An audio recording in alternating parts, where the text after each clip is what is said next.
Hello everyone. आज के इस वीडियो में हम केंजिन मॉडल को आगे बढ़ाते हैं। आज हम पढ़ने जा रहे हैं केन्स का income determination model. Income determination model को हम 2, 3 and 4 sector model of economy के रूप में पढ़ते हैं। आज हम शुरुआत करें 2 सेक्टर मॉडल ऑफ इकोनॉमी से। और 2 सेक्टर मॉडल ऑफ इकोनॉमी में जो इक्वेशन हमारे सामने आती है वो आती है y = c+i, अर्थात आय जो है वह दो चीजों पर व्यय की जाती है, एक तो उपभोग और दूसरा विनियोग। सी उपभोग यानी कंजम्पशन फंक्शन।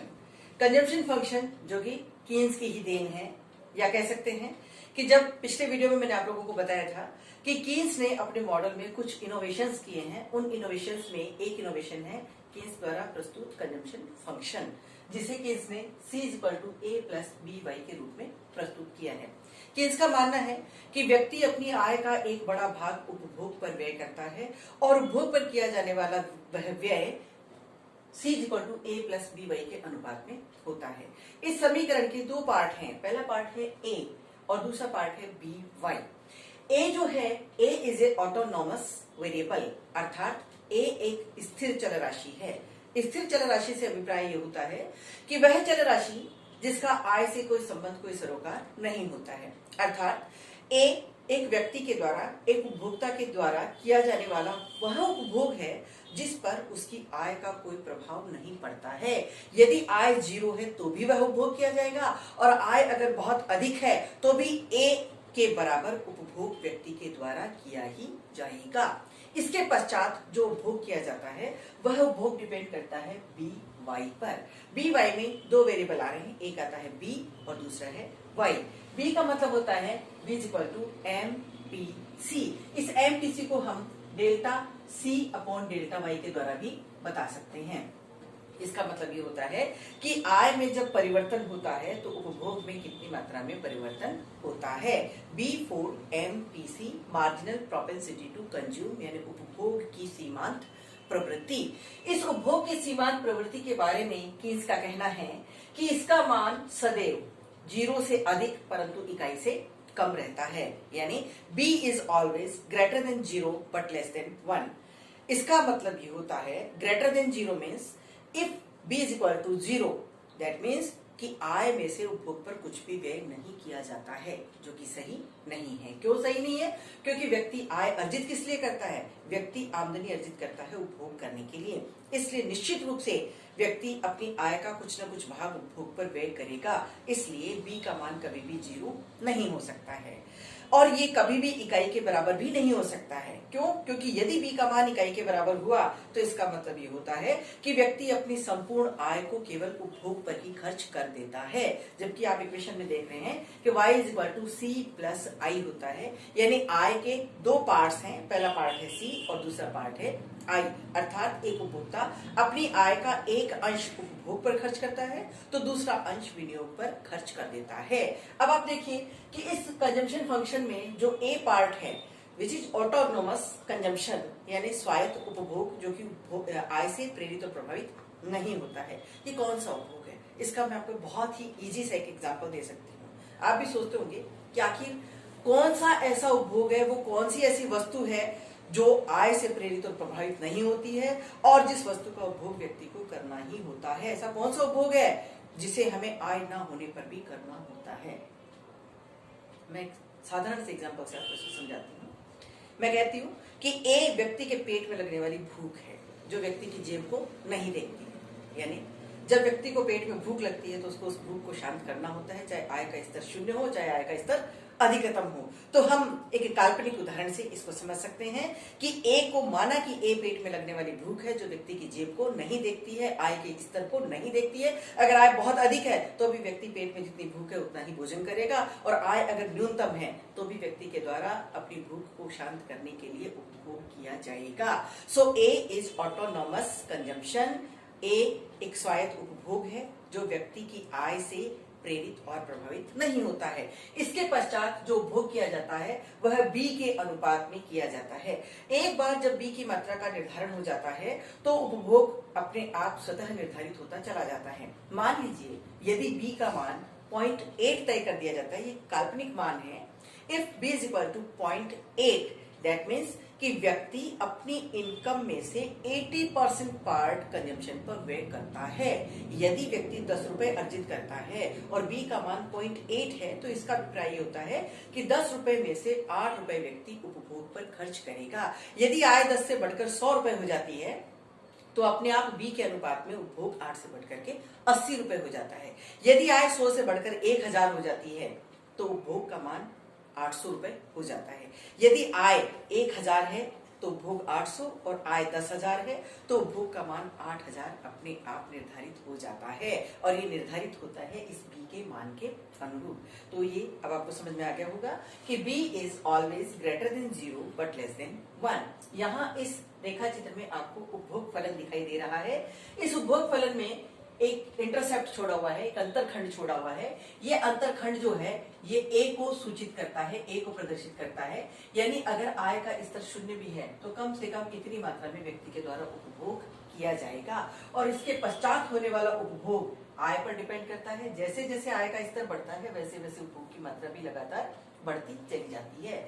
अब आप ध्यान देंगे कि इस 2 सेक्टर मॉडल में जो सेकंड पार्ट है कि आय किस पर व्यय की जाती है, पहला पार्ट तो है कंजम्पशन, दूसरा है investment.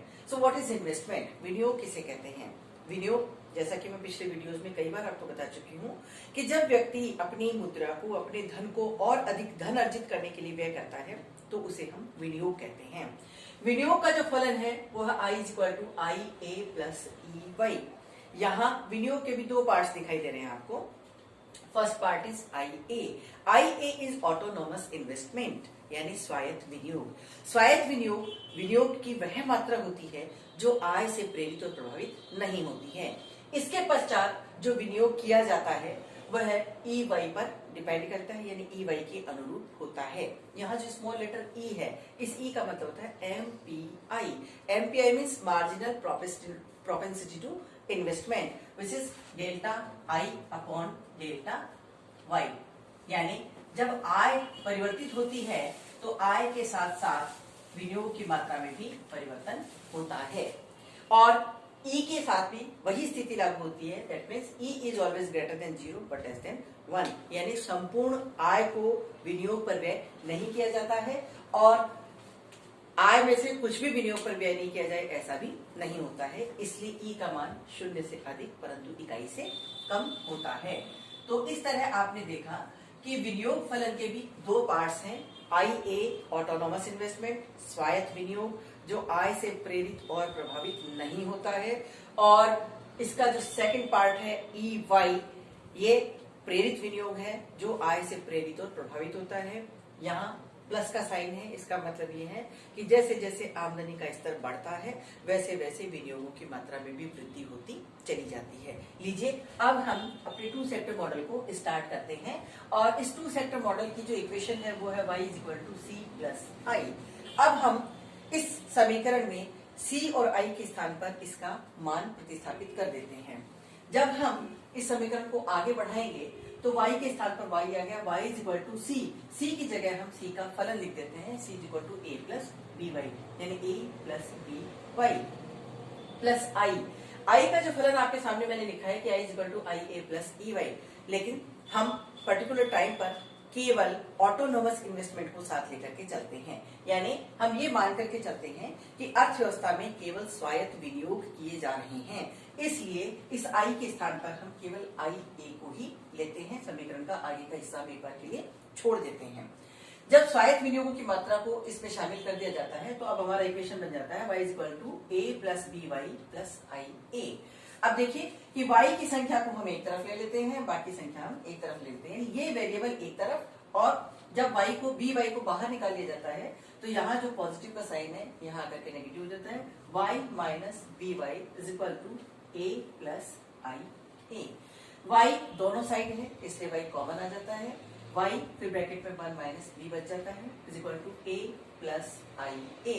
Then y = A + IA upon 1 - b। This is equation number 1 और यही हमारी इक्विलिब्रियम इनकम होती है यानी साम्य आय। यदि साम्य आय हमें ज्ञात करनी है तो साम्य आय को ज्ञात करने का सूत्र है y = A + IA upon 1 - b।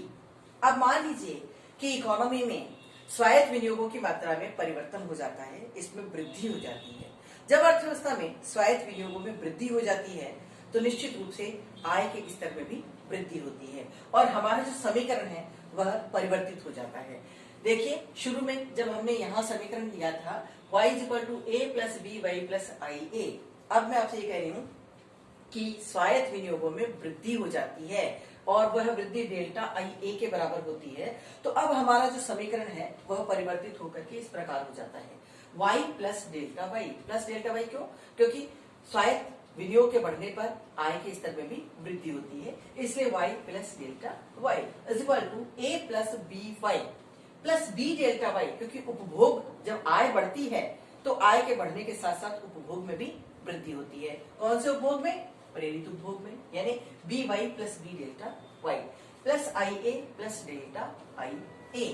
पुनः हम इस समीकरण को आगे बढ़ाते हैं, y + डेल्टा y और by और b डेल्टा y को हम बाहर ले आते हैं, बराबर से पहले ले आते हैं। यहाँ इन दोनों का साइन पॉजिटिव था, जब ये पहले आ जाते हैं बराबर से तो इनका साइन पॉजिटिव से नेगेटिव हो जाता है। अब हम पुनः इसे व्यवस्थित करके लिखते हैं समीकरण को, तो y - by + delta y - b delta y = a + ia + delta ia। यहाँ पर आप देखेंगे कि इन दोनों में y कॉमन आ जाता है और 1 - b अंदर बच जाता है। यहाँ डेल्टा y कॉमन आता है और 1 - b अंदर बच जाता है, = a ia और डेल्टा ia। ये ऊपर से समीकरण चलते चले आ रहे हैं। अब आप देखेंगे कि 1 - b दोनों तरफ कॉमन है। 1 - b को हम ब्रैकेट में ले लेते हैं और y + डेल्टा y को एक साथ लिख देते हैं। तो अब नया समीकरण हमारे पास में आता है, y + delta y = a + ia + delta ia / 1 - b। Equation number 2, ये हमारी नई साम्य आय है, यानी न्यू इक्विलिब्रियम इनकम। ये पुरानी साम्य आय है और यह नई साम्य आय है।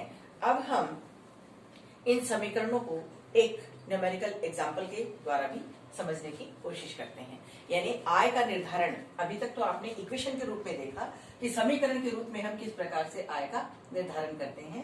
पहला समीकरण ये इनिशियल आय को निर्धारित करता है और दूसरा समीकरण ये परिवर्तित आय को निर्धारित करता है, नई साम्य आय को बताता है। और इसे हम यदि रेखा चित्र के रूप में देखें तो आप इसे इस तरह से समझ सकते हैं कि मान लीजिए ये y = c + i और पुनः y = c + i।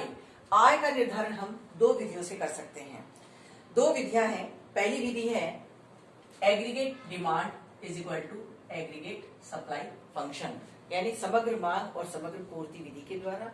और जो दूसरा मेथड है वो है I = S, अर्थात विनियोग बराबर बचत या बचत बराबर विनियोग विधि, S = I मेथड के द्वारा। इन दोनों विधियों से हम आय का निर्धारण कर सकते हैं।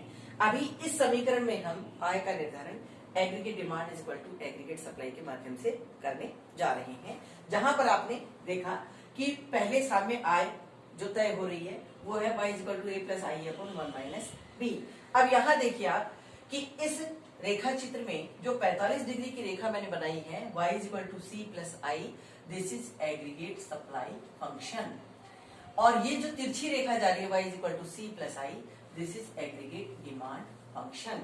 ये समग्र पूर्ति रेखा है, ये समग्र मांग रेखा है।